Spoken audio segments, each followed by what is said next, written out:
What would happen if you cross Bloody Mary with the man with a hook for a hand who kills young lovers? That's the crossover that no one had ever asked for, but someone made it anyways. Is this myth based on fact? Is it an urban legend that has been able to break into the mainstream through movies, comic books, and literature? Who is Candyman and where does he come from? I'm your host, Chadarena, and on today's Life's Biggest Questions, we are going to be answering the question of what if Candyman was real. So turn out your lights and shine your flashlight on your face like you're going to tell a creepy ghost story, because we are going to get right into it. Over here at Life's Biggest Questions, we like to start off the video with a breakdown of who this character is before we get into the question. So let's give a quick backstory on who is Candyman. The legend comes from a wealthy black man who lived in 1890. He had an extremely hard life, being originally raised as a slave. He fought tooth and nail for his freedom, and once he was granted the ability to make his own choices, he started his own business. This was a very intelligent man, and he used his mind to come up with something that would innovate the world. He invented the first machine that could mass produce shoes. This would be revolutionary to the world of business and would lead him to becoming one of the first wealthy black Americans. Through this, he was able to start a family and provide a stable upbringing for his children. His son came into the world with many more options than his father did. He decided that he would pursue the world of art. His son became a very talented painter. The word of his skills spread, and a white estate owner commissioned for the young boy to make a portrait of his daughter. It takes a lot of time for someone to do a detailed portrait of a person, and in this time the young painter and the daughter of the estate owner grew closer.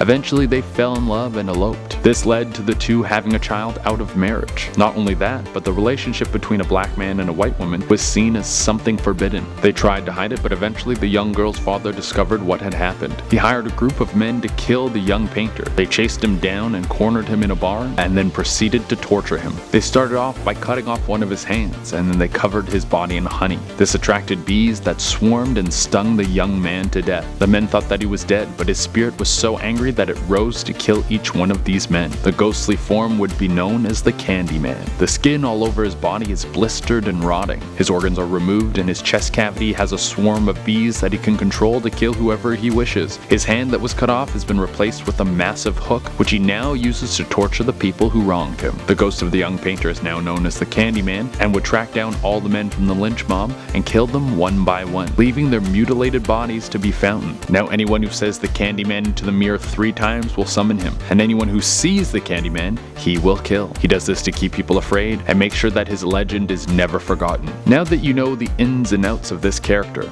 let's take a look into what it would look like if the Candyman was real. It would most likely start as a string of mysterious, gruesome murders. Police would be investigating for the murderer. The people killed would most likely be children or teenagers, all being stung to death by bees and then being stabbed with a hook. The call would go out for a serial killer who is on the loose, but the only problem is the murders would be sporadic. Anyone who plays the Candyman game across the world would fall victim to him. The police would think that there was some sort of underworld syndicate who is attacking these people. That's until a video is released. Anytime people try to do something dangerous or spooky like the Candyman game, they would film it. You gotta get all those views. And it would only be a matter of time before the footage of this ghostly killer popped up all over the internet. At first it would only be on the dark web, and then it would leak into the mainstream. People would get obsessed with the legend and try to find out if it was real. They would track it back to its origin, the origin of the lynch mob who tortured the young boy, and then people would have the truth. From there, they might find a way to stop him. With the collective mind of the internet and people sharing ideas online, someone might be able to come up with a way to put Candyman's soul to rest. Or there would be no answer.